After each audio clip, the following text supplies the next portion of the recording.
بە پشتبەستن بە بەڵگەی شەرعی و زانستیەکانی بینینی مانگ و بە هەماهەنگی لەگەڵ سەرجەم بەڕێوەبەرەتیە گشتیەکانی سەر بە وەزارەتی ئەوقاف و کاروباری ئاینی لەبەر نەبوونی بەڵگەی شەرعی تایبەت بە بینینی مانگ لێژنەی باڵای بینینی مانگ لە هەرێمی کوردستان ڕای دەگەینێ کە سبەینێ 16/5/2018 ڕۆژی چوارشەممە دەبێتە تەواوکەری مانجی شەعبان و ڕۆژی پێنجشەممەش کە دەکاتە 17/5/2018 دەبێتە یەکەم ڕۆژی مانجی ڕەمەزانی پیرۆز.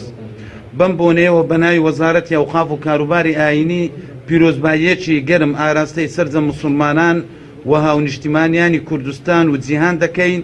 پیرۆزباییەکی تایبەت ئاراستەی پارێزەرانی خاک و نیشتیمان، برایانی پێشمەرگە و هەموو ئەوانەی پارێزەری وڵاتەکەمان دەکەن ومێدەوارین هاتنەوەی مانجی ڕەمەزانی پیرۆزی ئەم ساڵ ببێتە هەوێنی یەکڕێزی و تەبایی گەلەکەمان و هەموو پێکهاتەکانی کوردستان.